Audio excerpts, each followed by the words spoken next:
ये इतिहास का सेकंड पार्ट है। इससे पहले हमने जो वीडियो डाली है उसे देख लीजिए। यहाँ पे कह रहा है, इन सारी दलीलों के पीछे एक एकीकृत राज्य के निर्माण की चिंता काम कर रही थी। राजनीतिक एकता और राष्ट्र की स्थापना करने के लिए प्रत्येक व्यक्ति को राज्य के नागरिक के साझे में ढालना था। हर मनुष्य, हर समूह को राष्ट्र के भीतर समाहित किया जाना था। संविधान नागरिकों को अधिकार देगा, परंतु नागरिक को भी राज्य के प्रति अपनी निष्ठा का वचन लेना था। समुदाय को सांस्कृतिक इकाइयों के रूप में मान्यता दी जा सकती थी। जो समुदाय थे उनको सांस्कृतिक इकाई के रूप में मान्यता दी जा सकती थी। ठीक है, मगर मान्यता दी जा सकती थी, उन्हें सांस्कृतिक अधिकारों का आश्वासन दिया जा सकता था, मगर राजनीतिक रूप से भी समुदाय के सदस्यों को राज्य के सामान्य सदस्यों के रूप में काम करना था, अन्यथा उनकी निष्ठा विभाजित होती। पंत ने कहा, हमारे भीतर यह आत्मघाती और अपमानजनक आदत बनी हुई है। हम कभी नागरिक के रूप में नहीं सोचते, बल्कि समुदाय के रूप में ही सोचते हैं। हमें याद रखना चाहिए कि महत्व केवल नागरिक का होता है। सामाजिक पिरामिड का आधार भी और उसकी चोटी भी नागरिक ही होती है। जब सामुदायिक अधिकारों का महत्व रेखांकित किया जा रहा था, उस समय भी बहुत सारे राष्ट्रवादियों में यह भय सिर उठाने लगा था कि इससे निष्ठाएं खंडित होंगी और एक शक्तिशाली राष्ट्र व शक्तिशाली राज्य की स्थापना नहीं हो पाएंगी। ठीक है, तो इसमें पंत कहते हैं ये बात कि हमें एक नागरिक के रूप में सोचना चाहिए। हम जब भी कोई बात सोचते हैं तो उसे समुदाय के रूप में लेते हैं, पर ऐसा नहीं होना चाहिए। उसके बाद यहाँ कह रहा है कि जो निर्वाचिका की मांग के समर्थन नहीं थे, ठीक है, सारे मुसलमान नहीं थे, तो उसमें से एक थी बेगम एजाज रसूल। ठीक है, इनको लगता था कि पृथक निर्वाचिका आत्मघाती साबित होगा, क्योंकि इससे जो है अल्पसंख्यक बहुसंख्यक से अलग हो जाएंगे। 1949 तक संविधान सभा के ज़्यादातर सदस्य इस बात पर सहमत हो गए थे कि पृथक निर्वाचिका का प्रस्ताव अलग अल्पसंख्यकों के हितों के खिलाफ है। यहाँ पे कह रहा है कि खंडित निष्ठा के लिए कोई जगह नहीं है। तो ये गोविंद वल्लभ पंत ने कि निष्ठावान नागरिक बनने के लिए लोगों का समुदाय और खुद को बीच में रख कर सोचने की आदत छोड़नी होगी। ठीक है, इसमें गोविंद वल्लभ पंत ने कहा है कि केवल राज्य पर केंद्रित होनी चाहिए सारी निष्ठाएं। यदि किसी लोकतंत्र में आप प्रतिस्पर्धी निष्ठाएं रख देते हैं या ऐसी निष्ठा खड़ी कर देते हैं जिसमें कोई व्यक्ति या समूह अपने अवयव पर अंकुश लगाने की बजाय बृहत्तर या अन्य हितों की जरा भी परवाह नहीं करता, तो ऐसे लोकतंत्र का डूबना निश्चित है। ठीक है, तो पंत ने यहाँ पे ये कहा। उसके बाद यहाँ पे बात हो रही है कि केवल इस प्रस्ताव से काम चलने वाला नहीं है। ठीक है, यहाँ पे उद्देश्य प्रस्ताव का स्वागत करते हुए एक किसान आंदोलन के नेता हैं, समाजवादी विचारों वाले वो थे, तो उन्होंने कहा, एनजी रंगा ने कि आह्वान किया कि अल्पसंख्यक शब्द की व्याख्या आर्थिक स्तर पर की जानी चाहिए। रंगा की नज़र में असली अल्पसंख्यक गरीब और दबे कुचले लोग थे। उन्होंने इस बात का स्वागत किया कि संविधान में प्रत्येक व्यक्ति को कानूनी अधिकार दिए जा रहे हैं, मगर उन्होंने इसकी सीमा को भी चिन्हित किया। उन्होंने कहा कि जब तक संविधान सम्मत अधिकार को लोग लागू करने का प्रभाव इंतजाम नहीं किया जाएगा, तब तक गरीबों के लिए इस बात का कोई मतलब नहीं है कि आप उनके पास जीने का पूर्ण रोजगार का अधिकार आ गया है, या आप सभा कर सकते हैं, सम्मेलन कर सकते हैं, संगठन बना सकते हैं, उनके पास अन्य नागरिक स्वतंत्रताएं हैं। ठीक है, तो एनजी रंगा ने ये सभी बातें कही। यह जरूरी था कि ऐसी परिस्थितियां बनाई जाए जहां संविधान द्वारा दिए गए अधिकारों का जनता प्रभावी ढंग से प्रयोग करे। ठीक है, कर सके। रंगा ने कहा कि उन्हें सहारों की जरूरत है, उन्हें एक सीढ़ी चाहिए। तो रंगा ने क्या कहा कि उन्हें सहारों की जरूरत है, उन्हें एक सीढ़ी चाहिए। जनता को कि जब अधिकार को प्रभावी बनाया जाएगा, तब समझ में लगेगा कि हाँ, जनता को ये अधिकार मिल चुके हैं। ठीक है, जब वो उस अधिकार को जी सकेगी। जी नहीं, असली अल्पसंख्यक इस देश की जनता है। यहाँ पे बात किया गया है कि असली अल्पसंख्यक कौन है। तो एनजी रंगा ने कहा है, जब जवाहरलाल नेहरू ने उद्देश्य प्रस्ताव का स्वागत करते हुए एनजी रंगा ने कहा कि महोदय, अल्पसंख्यकों के बारे में बहुत बातें हो रही हैं। देखिए, इसमें बताएगा कि असली अल्पसंख्यक कौन है। कोई भी हो, ठीक है, लेकिन पाकिस्तान प्रांतों में रहने वाले हिंदू, मुस्लिम और यहाँ तक मुसलमान भी अल्पसंख्यक नहीं है। जी नहीं, असली अल्पसंख्यक वो है जो क्या है, इस देश की जनता है। यह जनता इतनी दबली कुचली है और इतनी उत्पीड़ित है कि अभी तक साधारण नागरिक के अधिकार का लाभ भी नहीं उठा पा रहे। आप आदिवासी इलाके में जाइए, उनके अपने कानून, उनके जातीय कानून, उनकी ज़मीन को उनसे नहीं छीना जा सकता, लेकिन हमारे व्यापारी वहाँ जाते हैं तथा कथित मुफ्त बाजार के नाम पर उनकी ज़मीन छीन लेते हैं, भले ही कानून ज़मीन की इस बेदखली के खिलाफ ही क्यों ना हो। ठीक है, तो एनजी रंगा ने साफ साफ बता दिया है कि इस देश की जनता ही असली क्या है, अल्पसंख्यक जनता है।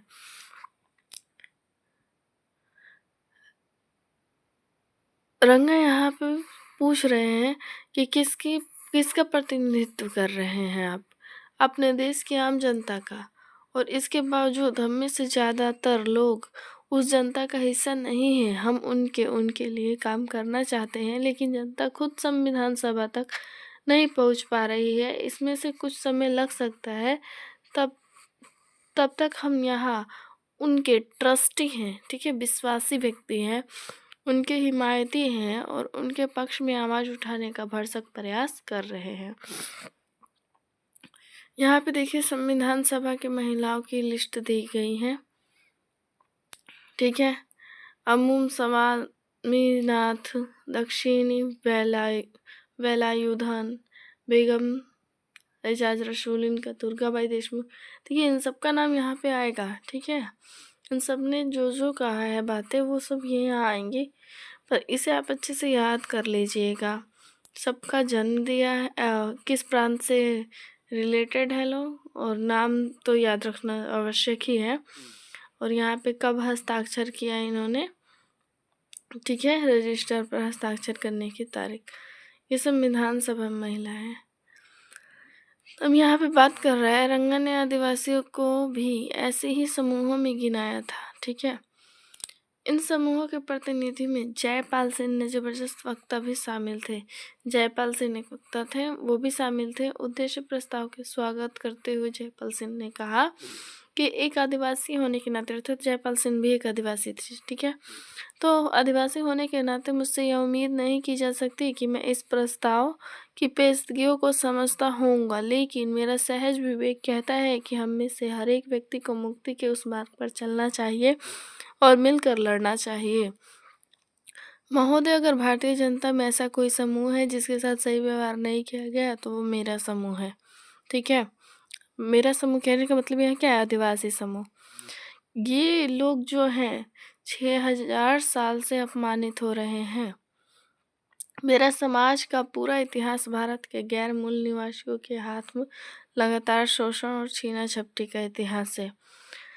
एक ऐसा अध्याय जहाँ सबके पास अवसरों की समानता होगी और जहाँ किसी की उपेक्षा नहीं होगी। हमें क्या करना है, एक ऐसे अध्याय की रचना करनी है। फिर यहाँ पे कह रहे हैं जयपाल सिंह कि आदिवासी कबीले संख्या की दृष्टि से अल्पसंख्यक नहीं है, लेकिन उन्हें संरक्षण की आवश्यकता है, क्योंकि वहाँ पे क्या है, उन्हें वहाँ हर चीज़ों से वंचित कर दिया गया है, ठीक है। उनके घर से, और फिर से कहें तो चारागाह से, मतलब हर चीज़ों से उनकी ज़मीन से वंचित कर दिया गया है। जयपाल सिंह ने आदिवासियों की ओर इशारा करते हुए कहा कि हमें पृथक निर्वाचिका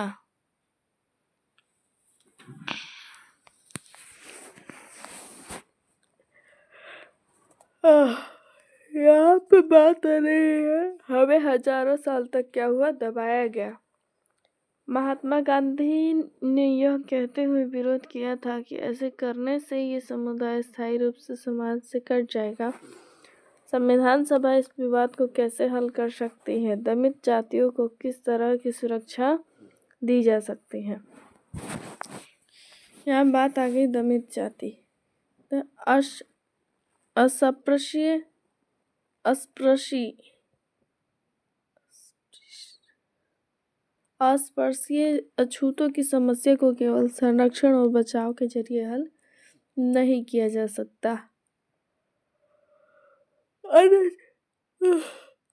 इसमें चेंजिंग करना पड़ेगा, बहुत सारे चेंजेस करने पड़ेंगे, ठीक है। उनके साथ क्योंकि कोई खान पान नहीं है, पहनावा उनको मतलब एक अलग ही जगह से, तो समाज से कट के अलग रहना पड़ता है, ठीक है। तो मद्रास के सदस्य जे नागप्पा ने कहा था कि हम सदा कष्ट उठाते रहे पर अब हमसे और नहीं कष्ट उठाया जा रहा, तो इसके लिए आरक्षण की व्यवस्था करनी चाहिए। उसके बाद से यहाँ पे देखिए क्या कह रहे हैं। इसके बाद से यहाँ पे उन मध्य प्रांत के श्री के.जे. खांडेलकर ने कहा था कि हमें हजारों साल तक दबाया गया और इस हद तक दबाया गया कि हमारे दिमाग, हमारी देह काम नहीं करती और अब हमारा हृदय भी भाव शून्य हो चुका है, ना ही हम आगे बढ़ने के लायक रह गए, यही हमारी स्थिति है। तो ये बात कहते हैं। उसके बाद अंबेडकर तक ने पृथक निर्वाचिका की मांग छोड़ दी थी। संविधान सभा ने अंततः यह सुझाव दिया कि अस्पृश्यता का उन्मूलन किया जाए, हिंदू मंदिर को सभी जातियों के लिए खोल दिया जाए और निचली जातियों को विधायिका और सरकारी नौकरियों में आरक्षण दिया जाए। बहुत सारे लोगों का मानना था कि इससे भी सारी समस्याएं हल नहीं हो पाएंगी। सामाजिक भेदभाव, ठीक है, सामाजिक भेदभाव को केवल संवैधानिक कानून पारित करके खत्म नहीं किया जा सकता, समाज की सोच में बदलाव लाना होगा।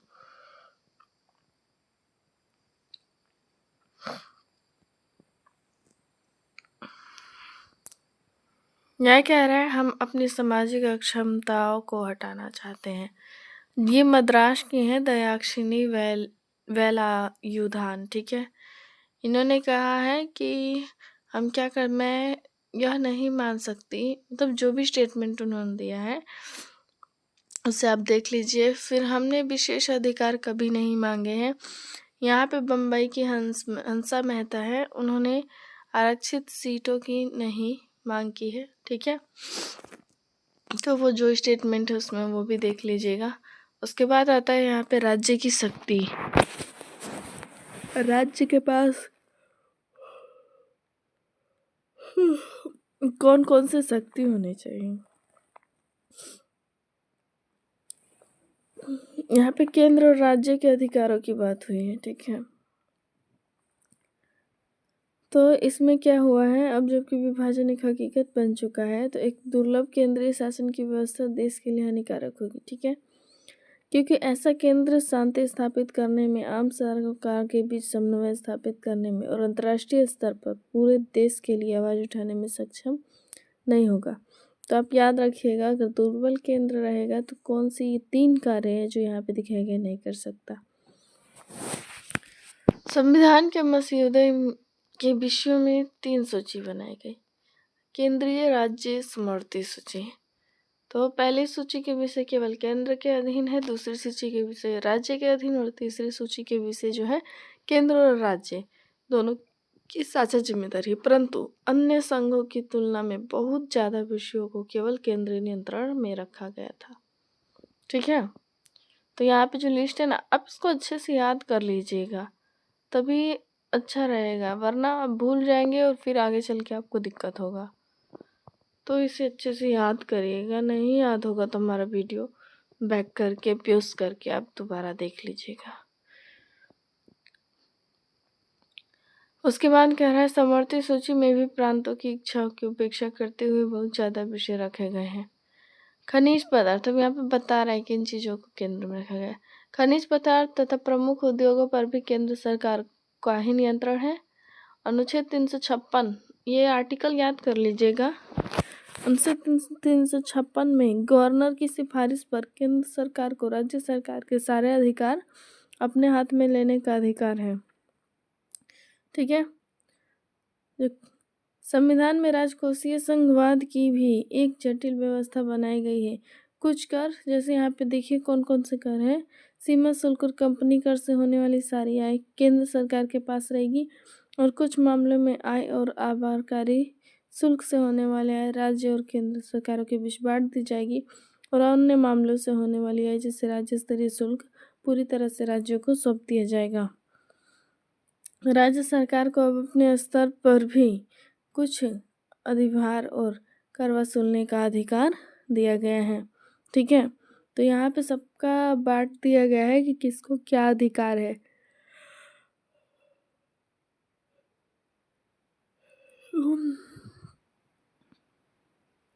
उदाहरण के लिए वे जमीन और संपत्ति कर, बिक्री कर और बोतल बंद शराब पर अलग से कर वसूल कर सकते हैं। देखिए ये राज्य सरकार का है, राज्य सरकार को ये सभी अधिकार दिए गए हैं।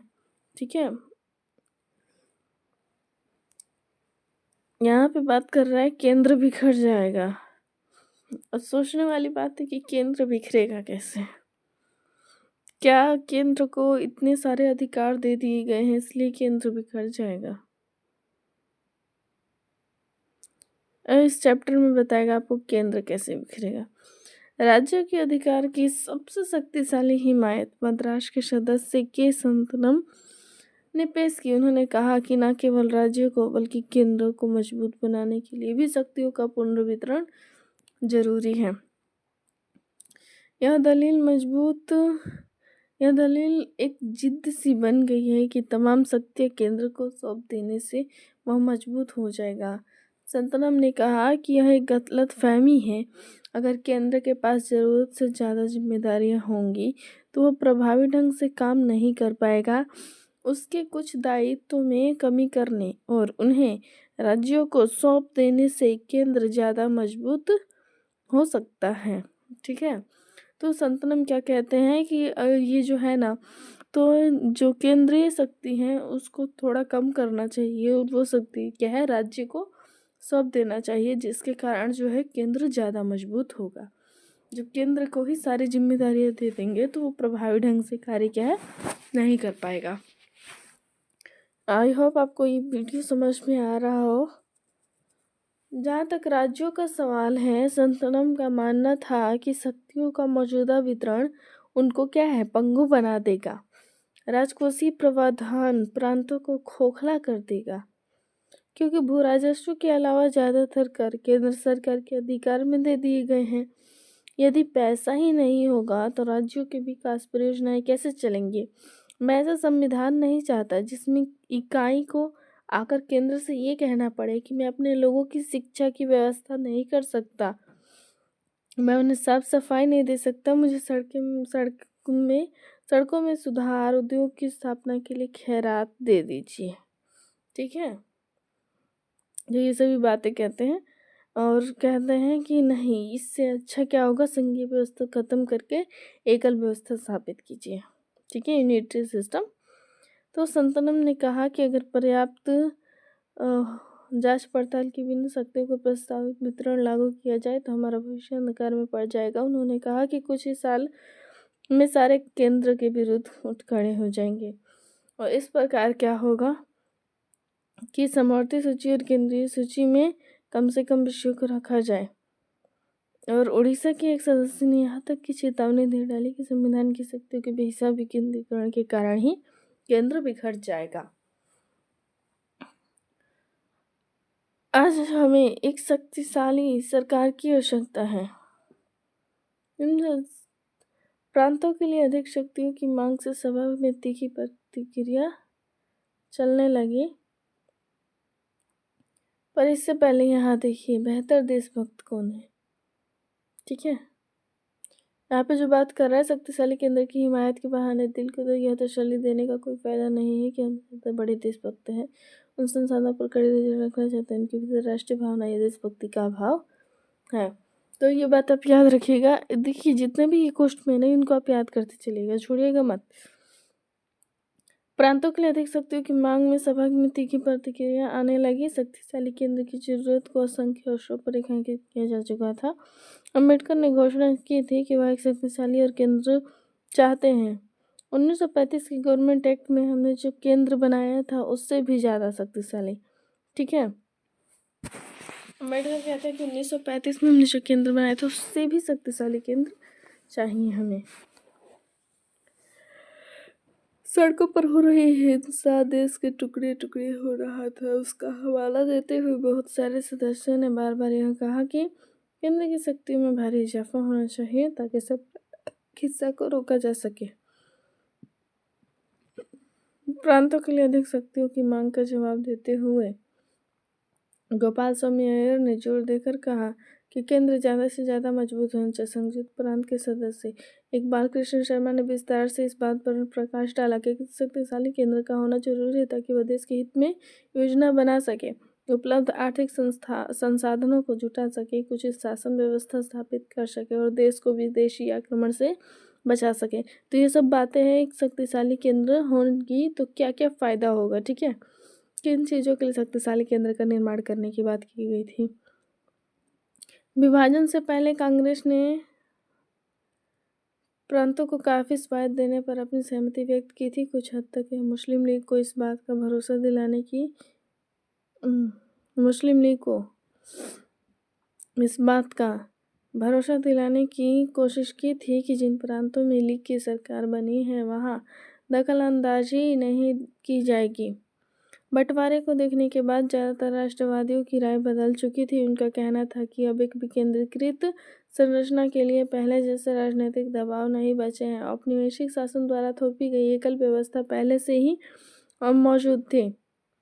ठीक है, एकल व्यवस्था मौजूद थी तो एकल व्यवस्था नहीं चाहिए था, संघवाद चाहिए था भारत में। उस जमाने में जो घटनाएं घटी तो केंद्र के अधिकारों की ओर सब झुकाव दिखाई देता है। राष्ट्र की भाषा क्या होनी चाहिए, इस पे जब विचार हुए तो देखिए क्या होता है। क्योंकि भारत में उस वक्त मुस्लिम, हिंदू, सिख, ईसाई सभी थे, तो राष्ट्र की भाषा क्या होनी चाहिए। तो यहाँ पे कह रहा है कैसे लोग एक दूसरे की बात सुन सकते हैं, कैसे जुड़े हो सकते हैं जबकि एक दूसरे की भाषा भी नहीं समझते। ठीक है, तो 30 के दशक तक अंग्रेज ने यह मान लिया था कि हिंदुस्तानी को राष्ट्रीय भाषा का दर्जा दिया जाए। महात्मा गांधी का मानना था कि हर एक को एक ऐसी भाषा बोलनी चाहिए जिससे लोग आसानी से समझ सके। हिंदी और उर्दू के मेल से बनी हिंदुस्तानी भारतीय जनता के बहुत बड़े हिस्से की भाषा थी और यह विविध संस्कृतियों के आदान प्रदान से समृद्ध हुई एक साझी भाषा थी। जैसे जैसे समय बीता बहुत उसके स्रोत नए शब्द और अर्थ इसमें से समाते गए, उससे विभिन्न क्षेत्रों में बहुत सारे लोग समझने लगे। महात्मा गांधी को लगता था कि यह बहुसंस्कृत भाषा हिंदू और मुस्लिमों को, उत्तर और दक्षिण के लोगों को एकजुट कर सकती है। ठीक है, तो क्या हुआ, जैसे जैसे सांप्रदायिक टकराव गहरे होते जा रहे थे, हिंदी और उर्दू एक दूसरे से दूर जा रहे थे। एक तरफ तो फारसी और अरबी मूल रूप से शब्दों के हटकर हिंदी को संस्कृतनिष्ठ बनाने की कोशिश कर रहे थे, दूसरी तरफ उर्दू लगातार फारसी के नज़दीक होती जा रही थी। नतीजा यह हुआ कि भाषा भी धार्मिक पहचान की राजनीति का हिस्सा बन गया। लेकिन हिंदुस्तानी के साझा चरित्र में महात्मा गांधी की आस्था कम नहीं हुई। ठीक है, तो यहाँ पे कह रहा है जिन बातों का आप ध्यान में रखिएगा, भाषा के लिए भी संविधान में बहस हुआ है। आगे चल के देखिएगा, भाषा को ना राज्य भाषा बनाया जाएगा। ठीक है, और हिंदी को राज्य भाषा बनाया जाएगा।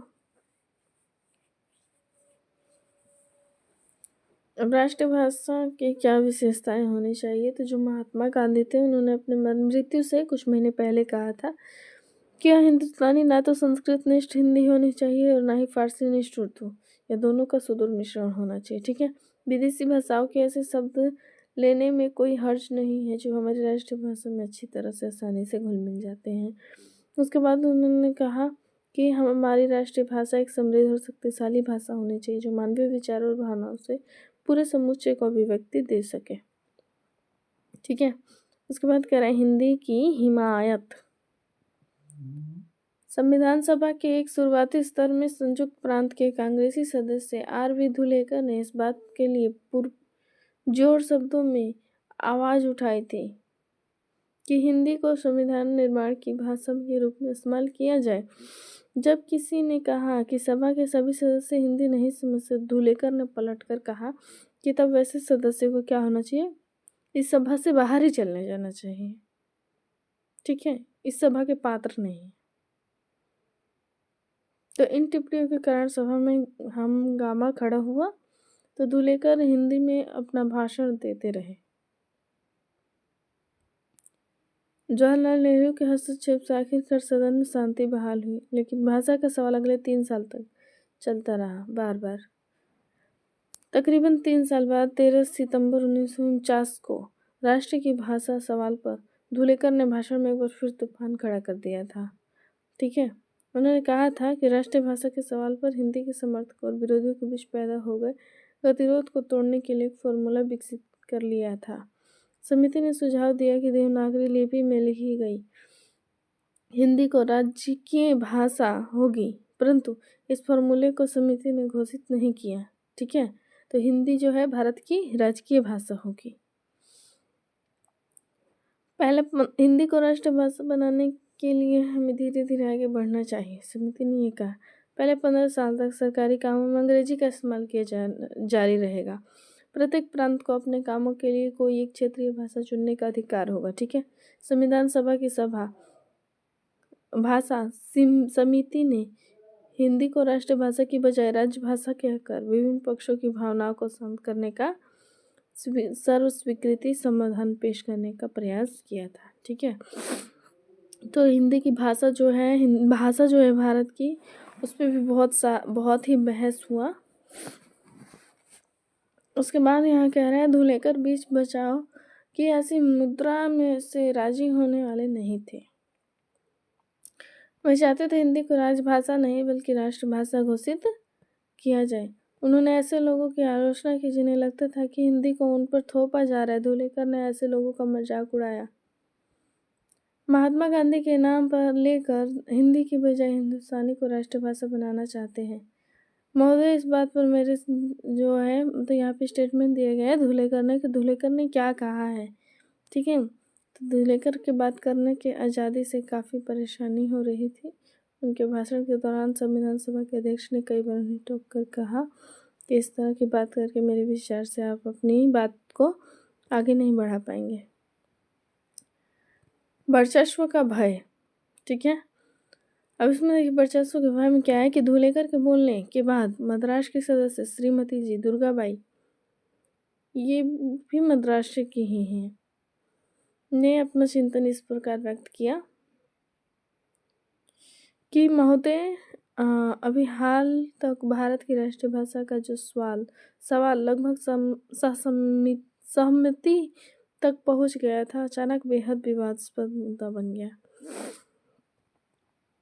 ठीक है, तो उसके बाद श्रीमती दुर्गाबाई ने सदन को बताया कि दक्षिण में हिंदी का विरोध बहुत ज़्यादा है। विरोधियों का यह मानना संभवतः सही है कि हिंदी के लिए हो रहा यह प्रचार प्रांतीय भाषाओं की जड़ें खोदने का प्रयास है, पर इसके बावजूद भी महात्मा गांधी के आह्वान का पालन किया और दक्षिण में हिंदी का प्रचार जारी रखा, विरोध का सामना किया, हिंदी के स्कूल खोले, कक्षा चली। अब इसका क्या नतीजा निकलता है? दुर्गाबाई ने सदी के शुरुआती सालों में हम जैसे उत्साह से हिंदी को अपनाया था और मैं उसके विरोधी आक्रामकता देख सकती हूँ। दुर्गाबाई ने जो स्टेटमेंट दिया आपको समझ में आया होगा। उसके बाद कह रहा है कि जैसे जैसे चर्चाएं तीखी होती गई, बहुत सारे सदस्यों ने परस्पर समायोजन व सम्मान की भावना का आह्वान किया। बम्बई के एक सदस्य श्री शंकरादेव जो थे, उन्होंने कहा कि कांग्रेसी तथा महात्मा गांधी का अनुयायी होने के नाते वे हिंदुस्तानी को राष्ट्र की भाषा के रूप में स्वीकार कर चुके थे, परंतु चेतावनी देते हुए कहा, अगर आप दिल से समर्थन चाहते हैं तो आपको ऐसा कोई कदम नहीं उठाना चाहिए जिससे मेरे भीतर संदेह पैदा हो। ठीक है, मद्रास के श्री T.A. रामलिंगम चेट्टियार ने इस बात पर जोर देते हुए भी कुछ कहा। उन्होंने कहा, एहतियात के साथ किया जाए। यदि आक्रामक होकर काम किया जाएगा, ठीक है, आक्रामक होकर काम किया गया तो हिंदी का कोई भला नहीं हो पाएगा। चाहे लोगों को भय निराधार हो, उनको शांत किया जाना चाहिए, वरना लोगों में गहरी कड़वाहट रह जाएगी। अब यहाँ कह रहा है निष्कर्ष, इस चैप्टर से क्या निष्कर्ष निकलता है। तो भारतीय संविधान गहन विवादों और परिचर्चाओं के बीच से गुजरा है, ठीक है। संविधान के केंद्रीय अभिलक्षण पर काफ़ी हद तक सहमति थी। यह सहमति प्रत्येक वयस्क मताधिकार पर देने पर थी। उसके बाद यहाँ पे कह रहा है कि यहाँ के जो लोग हैं, संयुक्त राज्य अमेरिका, यूनाइटेड किंगडम जैसे देशों में शुरू हुए मताधिकार केवल संपत्ति रखने वाले पुरुषों को ही दिया गया था, पर भारत में ऐसा नहीं है। भारत में अधिकार सभी को मिला है। हमारे संविधान का दूसरा महत्वपूर्ण अभिलक्षण धर्मनिरपेक्षता पर बल है।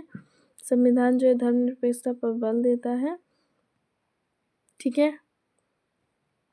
उसके बाद यहाँ बात आ रही है मूल अधिकारों की श्रृंखला को रचने के जरिए किया गया, विशेषकर धार्मिक स्वतंत्रता अनुच्छेद 25 से 28, सांस्कृतिक व शैक्षिक अधिकार अनुच्छेद 29 से 30, समानता का अधिकार 14, 16 और 17, राज्य के सभी धर्मों के प्रति समान व्यवहार की गारंटी दी गई है, ठीक है। तो ये हमारे बुक से क्या ये सभी निष्कर्ष निकलते हैं। इसमें बहुत सारी बातें हैं। अपने आप को विभिन्न धार्मिक समुदायों से दूर रखने की कोशिश की है और अपने स्कूल और कॉलेज में अनिवार्य धार्मिक शिक्षा पर रोक लगा दी है। सरकार ने रोजगार में धार्मिक भेदभाव को अवैध ठहराया, लेकिन दूसरी ओर धार्मिक समुदाय से जुड़े सामाजिक सुधार कार्यक्रम, ठीक है,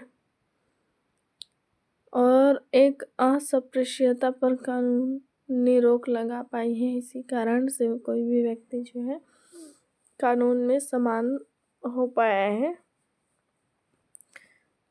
ठीक है। तो यहाँ पे देखिए ये चैप्टर जो है समाप्त होता है। आई होप आपको ये वीडियो अच्छी लगी होगी।